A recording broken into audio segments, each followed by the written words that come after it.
In your own way, you were in a cage when I first met you. You wanted me, and you wanted me to let you out of the cage that you were in, even though you did not know that you were in a cage, and even though you did not know that you wanted out of the cage that you were in.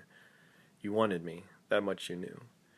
You wanted me so we would go for walks on Sunday afternoons that spilled into Sunday evenings. The last embers of the quiet weekend would descend upon us, the final frontier, you would say. These walks we take through and around the East Village, Alphabet City, as you like to call the neighborhood. I just like to call it the East Village. You were living in a studio apartment at the top of a brownstone. Fairly quickly I got used to climbing the 4 flights of stairs to see you. When I asked what you do when we met at Johan's gallery opening on East 3rd Street 6 months ago, you said you were an artist, a painter. You didn't say this with very much confidence, which was probably why I asked you whether you wanted to get out of there and go for a walk through the city. It was a June night and the sun wouldn't set for another 2 hours, and it was nice that we left Johan's gallery opening because in its own way it was a cage, and we both needed to escape that cage, at least for a while. When we walked that evening, I thought about our first kiss, the first time we'd wake up in bed in the morning together, our first fight, the first time we'd make love, the first time you'd ask me whether I loved you, the first time that I'd tell you, yes, I do love you, as well as the first time I'd have to reassure you, yes, I still love you. I don't know whether it was the way your maroon bracelet matched the glass of wine that you were holding at Johan's that evening that drew me in the most, but I do remember that bracelet. And even now, I do remember and enjoy looking over at your nightstand and seeing that bracelet there, resting beneath the yellow glow of your lamp as you drift off to sleep. On our 3rd Sunday walk together, 7 days after you kissed me for the first time, and I kissed you as well, you said you were ready to show me a few of your paintings. You said you wouldn't show me all of your paintings at once, but you were at least ready to show me a few of your paintings. We started with your smaller prints. They were 3 by 5. They were the ones that you kept in a golden maroon box at the top right of your desk, closest to the window. I remember we were in your place on a Sunday afternoon, before one of our walks, and I was sleeping, and you were writing, or you were painting, and you didn't know I was sleeping, so you called out my name across the apartment, and then I awoke. You said you wanted to show me something, your paintings, your small paintings, and I hopped out of bed and put the tea kettle on, then sat on the end of the bed near you, and told you to show me everything. You started with an abstract affair, which was made up of splashes of navy blue and gold, and you said you painted in the afternoon. You said you painted them the afternoon we first spent the night together.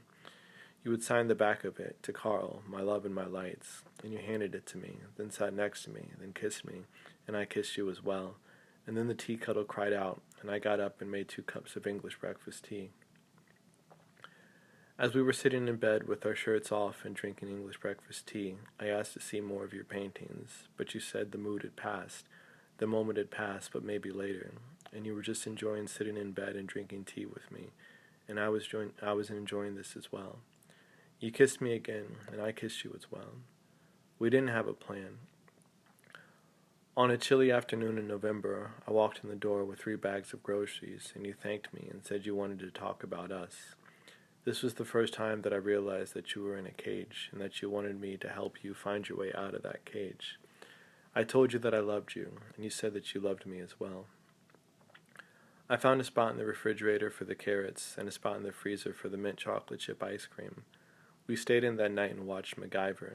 You said your grandma, your dad's mom, used to watch the show, and when she would stay at home with you, when you were still in elementary school, you would watch it together.